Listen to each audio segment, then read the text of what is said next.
तो अब ये वाला क्वेश्चन सॉल्व करते हैं। देखो क्या लिखा है क्वेश्चन में। हाँ, a nucleus moving with velocity v emits an alpha particle. तो ये जो है ना, वो न्यूक्लियस है और वो शुरू में v वेलोसिटी से यहाँ पर ये मूव कर रहा है। ठीक है, ठीक है। अब आगे देखो, let the velocities of the alpha particle and the remaining nucleus be v1 and v2 and their masses be m1 and v2 m2। मतलब क्या बोला है कि शुरू में ये पूरा का पूरा न्यूक्लियस ऐसे मूव कर रहा है राइट डायरेक्शन में, ऐसे मान लिया राइट डायरेक्शन, वैसे दिया नहीं है, बस v वेलोसिटी लिखा हुआ है। ठीक है, और बाद में ये जो रिमेनिंग न्यूक्लियस है वो v2 वेलोसिटी से जा रहा है और उसका मास m2 मानना है, और ये जो अल्फा पार्टिकल है वो m1 मास का है और उसकी वेलोसिटी को v1 मानना है। अब ये v1 v2 और v पे कमेंट करना है अपने को। पहला ऑप्शन पढ़ते हैं, v1 और v2 must be parallel to each other. ऐसा कुछ नहीं है। क्यों नहीं है? देखो, जैसे मान लो ये v1 है, ये v2 है, तो ऐसा वही देखो, इसका मोमेंटम क्या होएगा, m1 v1, ठीक है ना, m1 v1, और इसका मोमेंटम क्या होएगा, m2 v2। तो ऐसा हो सकता है ना भाई। देखो, जब ये एमिशन होएगा तो जो फोर्स रिस्पॉन्सिबल है वो इंटरनल फोर्स है, तो मोमेंटम विल रिमेन कंजर्व, इसमें कोई डाउट नहीं होना चाहिए। ठीक है, तो मोमेंटम विल रिमेन कंजर्व से मैं क्या बोल सकता हूँ कि इनिशियल मोमेंटम अगर मैंने राइट साइड में माना है तो फाइनल मोमेंटम भी राइट साइड में ही आना चाहिए। ठीक है ना। अब इस सिनेरियो को देखो, ऐसा हो सकता है ना कि इस मोमेंटम का एक कंपोनेंट ये आएगा और एक कंपोनेंट ये आएगा, और इस मोमेंटम का एक कंपोनेंट ये और एक कंपोनेंट ये, और ये वाला कंपोनेंट और ये वाला कंपोनेंट आपस में एक दूसरे को कैंसिल आउट कर जाएगा, और ये दोनों कंपोनेंट मिला के ये कैपिटल M इंटू वी के बराबर हो जाए। तो इनिशियल मोमेंटम बराबर फाइनल मोमेंटम हो सकता है इस पर्टिकुलर सिचुएशन में। तो मेरा कहने का मतलब है कि this is a possible scenario. ठीक है ना। तो क्या इस सिनेरियो में मेरे को v1 v2 और v पैरेलल दिख रहा है? क्या नहीं दिख रहा है। तो फर्स्ट स्टेटमेंट में क्या लिखा हुआ है कि v1 and v2 must be parallel to each other. गलत हो गई बात। ठीक है ना, गलत हो गई। और देखते हैं, हाँ, अगला स्टेटमेंट क्या लिखा, ये तो गलत हो गया। हाँ, अगला, none of the two v1 and v2 should be parallel to each other. देखो, ये भी थोड़ी एक्सट्रीम स्टेटमेंट बोल दिया, इसको भी अपन गलत साबित करेंगे। देखो, ऐसा भी तो हो सकता है कि शुरू में ये ऐसे जा रहा है, सॉरी ऐसे, और बाद में ये अपना रिमेनिंग न्यूक्लियस और ये अपना अल्फा पार्टिकल, मान लो इसकी स्पीड है v। ऐसा भी तो हो सकता है कि ये और ये दोनों इसी डायरेक्शन में जा रहे हो, बिल्कुल हो सकता है। ये v1 और ये v2, क्यों नहीं हो सकता भाई? अगर ऐसा होगा तो ये काफ़ी हाई स्पीड से राइट डायरेक्शन में जाएगा। ठीक है ना, और इसको फोर्स कहाँ से मिला, इंटरनल फोर्स से मिला, इस रिमेनिंग पार्ट ने दिया। ठीक है ना, इस रिमेनिंग पार्ट ने इस अल्फा पार्टिकल पे राइट डायरेक्शन में फोर्स लगाया, तो इस पार्टिकल ने, यानी कि अल्फा पार्टिकल जो है, वो इस रिमेनिंग न्यूक्लियस पे इधर फोर्स लगाएगा। तो उससे होएगा क्या कि ये जो v है और ये जो v2 है, इनमें से कौन सा बड़ा हो जाएगा? v बड़ा हो जाएगा। समझ रहे हो? क्योंकि पहले वो जा रहा था और बाद में इस अल्फा पार्टिकल ने पीछे की तरफ उसको धक्का मार दिया, तो v2 कम हो जाएगा और v बड़ा हो जाएगा। पर ऐसा हो तो सकता है ना कि ये तीनों के तीनों वेलोसिटी v, v2 और v1 तीनों के तीनों पैरेलल हो। ऐसा हो सकता है, लेकिन इस स्टेटमेंट में क्या लिख दिया कि none of the two v1 and v2 should be parallel to each other. तो ये भी गलत है। मेरा कहने का मतलब यही है कि ये सिनेरियो भी पॉसिबल है और ये सिनेरियो भी पॉसिबल है।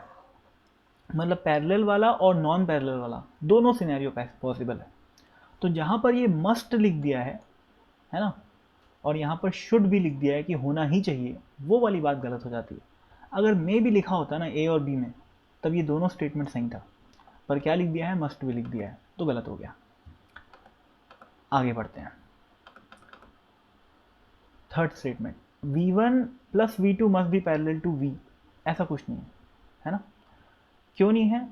क्योंकि मैं c और d को एक साथ एक्सप्लेन करूंगा। देखो, मोमेंटम कंजर्व है ना, तो क्या है कि M V initial momentum will be equal to m1 v1 इसका मोमेंटम है ना प्लस m2v2। तो बात ये है कि m1v1 plus m2v2 is equal to mv।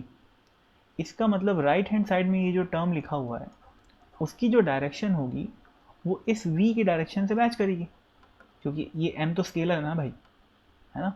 तो इस वेक्टर की डायरेक्शन इस वेलोसिटी वेक्टर की डायरेक्शन से सेम होगी। तो mv1 plus m2v2 m1v1 plus m2v2 की डायरेक्शन इससे मैच करेगी, न कि ऑप्शन नंबर सी जिसमें लिखा हुआ है कि v1 plus v2 must be parallel to v, और वो भी मस्ट भी लिख दिया है। समझ रहे हो? तो ये बात तो बिल्कुल गलत है, ठीक है ना। तो डी इसका एक्चुअल में क्या है, करेक्ट आंसर है। अब देखो सी में भी अगर मस्ट की जगह मे लिख दिया होता तो ये भी पॉसिबल था। कैसे? देखो मान लो कि अल्फा पार्टिकल निकला है ना। अब देखो वैसे तो इन जनरल बड़े बड़े जो न्यूक्लियस होते हैं वही अल्फा एमिशन करते हैं, लेकिन एक बार के लिए मैं मान लेता हूँ कि एक न्यूक्लियस है जो कि अल्फा पार्टिकल एमिट करने के बाद जिसका मास किसके बराबर हो जाता है, उस अल्फा पार्टिकल के ही बराबर हो जाता है, ऐसा मान लेते हैं, ठीक है। तो क्या होएगा कि ये जो m1 है और जो m2 है वो बराबर हो जाएगा। समझ रहे हो? अब अल्फा पार्टिकल क्या होता है, हीलियम न्यूक्लियस होता है, और चौथा नंबर का एटम कौन सा एलिमेंट कौन सा होता है, हाइड्रोजन, हीलियम, लिथियम, बेरिलियम होता है शायद। हाँ, वैसे ऐसा हो नहीं सकता कि बेरिलियम अल्फा पार्टिकल एमिट करे, नहीं हो सकता, पर मानने में क्या जाता है ना। तो बेरिलियम मान लो अगर अल्फा एमिशन करता है तो क्या होएगा, ये जो रिमेनिंग पार्ट है और ये जो एमिटेड पार्ट है वो दोनों सेम मास का हो जाएगा, और होएगा ये कि इसको मैं m मान लूँगा, इसको m मान लूँगा और इसको 2m मान सकता हूँ। तो ये जो मेरी इक्वेशन है वो क्या बन जाएगी, 2m into V is equal to m into V one plus m into V two. तो ये m और m कट गया और क्या बचा, 2v is equal to V one plus V two. इस पर्टिकुलर केस में क्या हुआ कि v1 प्लस v2 जो है वो v के पैरेलल हो गया। समझ रहे हो बात को? तो यहाँ पर भी मेरा यही कहने का मतलब है कि अगर मस्ट की जगह मे हो जाता तो ये स्टेटमेंट भी सही हो सकता था, ठीक है ना।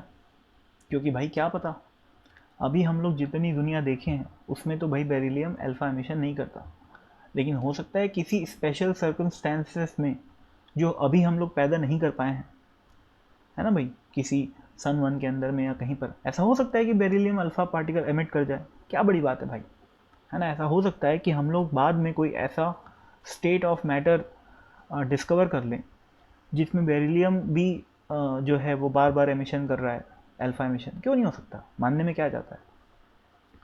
उस पर्टिकुलर केस में सी ऑप्शन भी करेक्ट हो जाएगा, ठीक है ना। अगर यहाँ पर मैं होता तो फिलहाल तो यहाँ पर मस्ट लिख दिया है, इस वजह से वो वाली पॉसिबिलिटी भी खत्म।